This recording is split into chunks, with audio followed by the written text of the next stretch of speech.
Hey, what's going on, y'all? All right, I'm going to do the same format as the last episode. So I'm going to share a new song and then I'm going to do another expose on a slightly different theme in the music industry. So I'm going to put the promo pictures that were intended for this album on the screen while the song is playing because I don't know what else to put on the screen while the song is playing. And so without further ado, this song is called Atlanta, even though this is a picture of me in LA. Okay, I'm just going to do this in real time. So as I'm doing this right now, I can feel God saying, don't share these songs. So I'm not going to. I'm just going to obey. And when I heard that, don't share these songs, I became resistant or uncomfortable to it, which made me realize that it's sort of an idol. And I don't want to have any idols. And by far, the message that God has been telling me over and over recently is regarding idolatry. And I've been reading through different books like Isaiah and stuff, and it's just constantly talking about idols, and that can just be anything. This Sunday, the pastor was talking about that, and it's just hammering me in the head over and over with this same message. I guess I'll just kind of talk about that really quick. So, and then I'll get into this expose of this music industry thing. It's like in the Bible, there's this rich man that Jesus meets on the road. And the rich man asks him, what can I do to enter the kingdom of heaven? And Jesus says, sell everything you own and follow me. And the rich man walks away sad because he had a lot of things. And so those things were literally chaining him down. So that's an idol that you're putting above God, right? The question was posed to me this week. If you met Jesus on the road and he said to sell something and follow me, would anything make you sad to give up? And there's your idol right there. As I was just making this intro a second ago, talking about how I'm going to share a song. And then I heard, don't share the song. And I got sad. And I was like, I want to share it. And so that's the answer right there. I have to obey because it's just been way too clear this week over and over and over. I've just heard God say, don't lift up anything to me. I'm the Most High. I'm God. There's no room above me. So if you try to lift anything above me, if you try to put anything in place of me, I will strike it down, and it will just be a waste of time, and it will break your heart, and it will control you and possess you even. Idols aren't inherently bad, like the things aren't inherently bad. It's just that when we make them the ultimate thing that only God can be, that's when they become a problem. So, God just has to be on the throne of your heart, or else there's just going to be problems. So I heard this good definition. I want to try to find it. I think this is from Charles Spurgeon. He said, whatever a man depends upon, whatever rules his mind, whatever governs his affections, whatever is the chief object of his delight is his God. And so, whatever you're thinking about the most, whatever is governing your mood, if you feel good if this is working, or if you feel bad if it's not working, if you're dependent upon it, for a lot of people, this is probably money or success in some way, but it could be probably almost literally anything. Again, that isn't inherently bad, but that you raise up to a level that it's not supposed to be at. I just feel like this is a good opportunity to just explain this because a part of me definitely wants to share this song and use it as a teaching tool. And I guess that's how I was justifying it to myself, saying that, I'm using it to teach, and I think I was maybe deceiving myself. So I don't want to do that. I want to be obedient no matter what. And so as painful as it is, I'm not going to share it because God knows what's best and I don't. He made the stars and the sky and the oceans and the mountains and the trees and the birds and the sun. I can barely make macaroni and cheese. So I'm going to trust in that much more superior intelligence and just go on with the episode. And I recorded this part last week, so I'm going to transform into a different person. Okay, so for this episode, I'm going to cover someone who has had a massive influence on the music industry, and that is Aleister Crowley, a Satanist born in 1875. He called himself the Beast 666. Aleister Crowley was arguably the most influential Satanist ever. He once said, I was not content to just believe in Satan. I wanted to be his chief of staff. He openly admitted to making blood sacrifices to demons, which he believed jump-started his success in magic. So right away, I want to dispel an argument that I hear from people, which is Satanists like Crowley are not bad. They're just secular humanists who go against established institutions.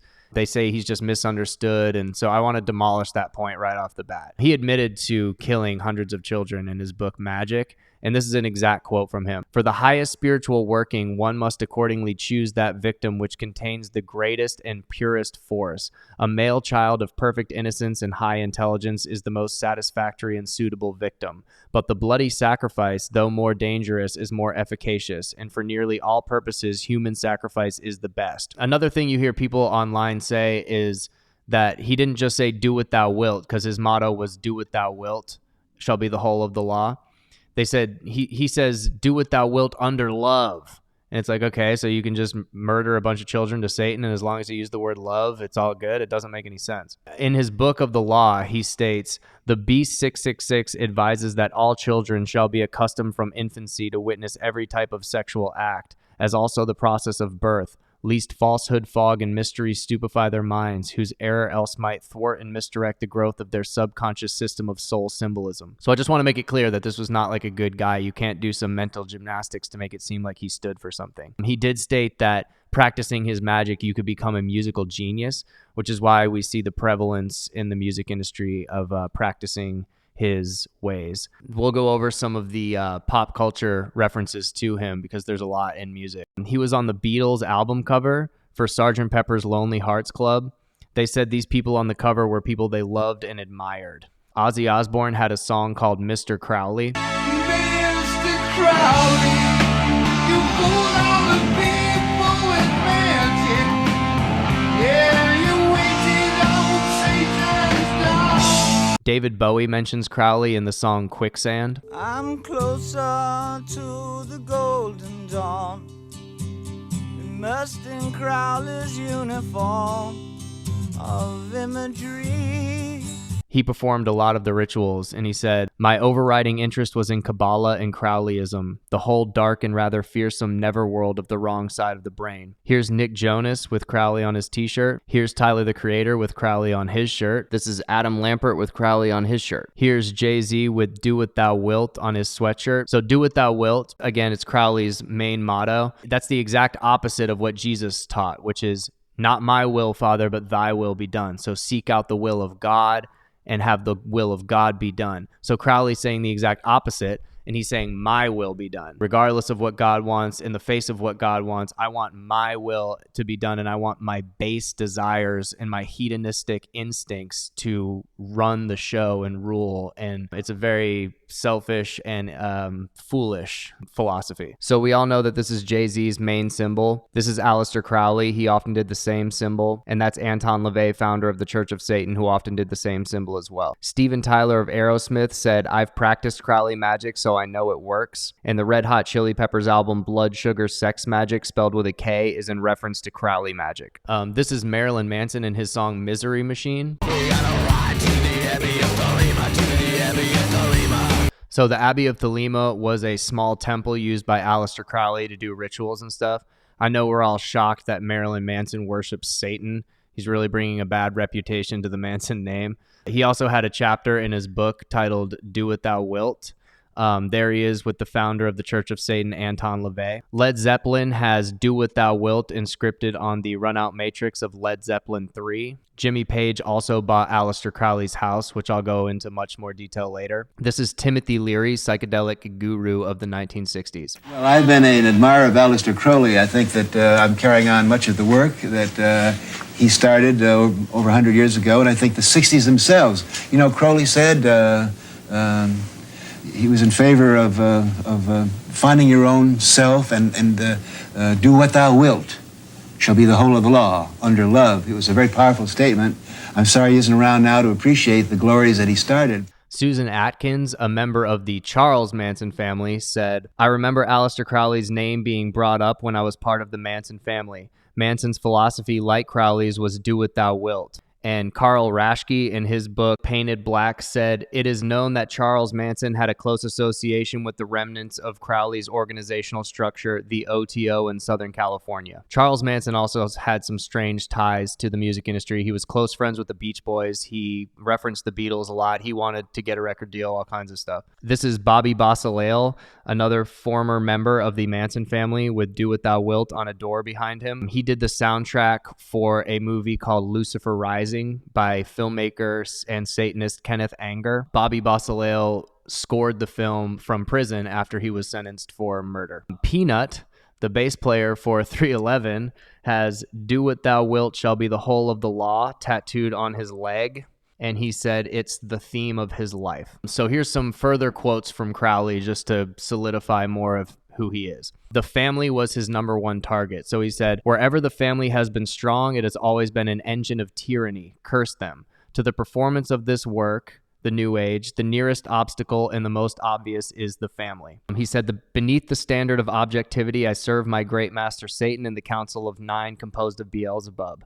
I swear to work my work aboard, careless of all but one reward, the pleasure of the devil our Lord." So Jimmy Page of Led Zeppelin was the most into Crowley of anyone by far. This is him doing a Crowleyan ritual on stage called 4 Points of the Compass.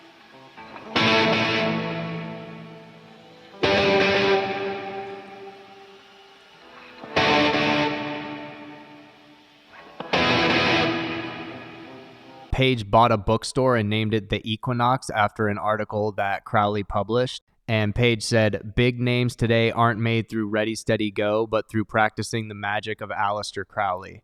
I've employed Crowley's system in my own day-to-day life." Jimmy Page intentionally bought Aleister Crowley's old house called Boleskine House on Loch Ness. And this is what I really want to dig into because this is really interesting. This is the supposed location of a ritual by Crowley said to have torn the fabric of our universe and let in evil not possible before. It is built on a property where there was a church hundreds of years ago that burned down and the entire congregation inside died. Crowley performed a ritual there to summon the 12 kings and dukes of hell. He even admitted his rituals had gotten out of hand. And for him, that's extreme, right? So strange things happened, like the lodge keeper went on a wild drinking spree and tried to kill his wife and kids. After his housekeeper's 10-year-old daughter and 1-year-old son died inexplicably, Crowley abandoned the property. The new owner, Edward Eric Grant, who was a retired Army major, shot himself in the head with a shotgun in Crowley's bedroom on November 8th, 1960. The housekeeper bizarrely joked about giving the dog part of the skull as a toy. So Jimmy Page, after buying the house, shortly after, he quickly sold it, saying that bad vibes ran through it. A lot of the house was burned in a fire in 2015, and then another fire, thought to be deliberate arson, burned most of the rest of the house in 2019. So some of the consequences of black magic on Led Zeppelin are evident. Robert Plant was nearly killed in a serious car accident. He drove off a cliff in Greece. 2 weeks later, his Aston Martin fell on top of him and crushed him. And this is before Kenneth Anger, the Satanist filmmaker that I mentioned earlier, he actually put a curse on Led Zeppelin because he said that they had all these servants, but they never offered to make him even a sandwich, because Page was initially going to score the film Lucifer Rising, but then that Bobby Bassalele, who was a member of the Manson family, ended up scoring it. Kenneth Anger put a curse on Led Zeppelin. And so after that curse happened, here's what happened. So Plant's wife and child also almost died. He was wheelchair bound for a while. When he recovered, he was struck with serious laryngitis and had to cancel a tour. Shortly after, Plant's 5-year-old son died. The band immediately canceled that tour. John Bonham died shortly after that, and it was the end for the band. And it didn't end well for Crowley either. He died saying, "Sometimes I hate myself, and I am perplexed. Satan, get out," while pacing around his room. He was said to be very depressed and fearful at the end of his life. Anton LaVey, founder of the Church of Satan and author of the Satanic Bible, his final words were, oh my, what have I done? There's something very wrong. There's something very wrong. There's something very wrong." So messing with the occult doesn't end well for anybody. It may seem glamorous for a short period of time, but in the end, it doesn't end well. And here is Sir Christopher Lee giving a warning about that. I have met people who claimed to be Satanists, who claimed to be involved with black magic who claimed that they not only knew a lot about it, but as I said, I've certainly never been involved, and I warn all of you, never, never, never. You will not only lose your mind, you lose your soul. And this is just an awesome quote from one of my favorite people ever. Of all the religions, there's one I know for sure is not true, and that's Satanism. It's the only religion where they admit there's a bigger, stronger guy, but they choose to go with the other guy. I miss Norm. Okay, so I was going to break down lyrics from my song, but I guess that's not going to happen. So I challenge you to examine yourself and see what is the God of your life, and to put the true God on the throne of your life and just test it out and see how much better it works. Your greatest disappointments are your greatest affections. So if you were to meet Jesus on the road and he said, sell this thing and follow me, what would you have a hard time selling or even refuse to sell to follow the King of the universe? And I challenge you to at least loosen your grip on that thing. And you've seen me live right here. I'm not sharing a song that I wanted to share. It's not easy, but I know that God knows best. And I'm just realizing that this all ties together, because this whole thing has been about Crowley saying, do what thou wilt, do whatever you want. And as I said earlier, Jesus would say the exact opposite, to seek out the will of God. So I was about to do whatever I wanted, but now I'm instead doing the will of God. And so you're watching that back and forth kind of struggle in real time. And I don't quite understand it, but I think about that verse. I trust in the Lord with all my heart, lean not on my own understanding, acknowledging him in all of my ways, and he will guide my paths. So I'll leave you with that. It comes full circle. God bless. Thanks for listening. Peace.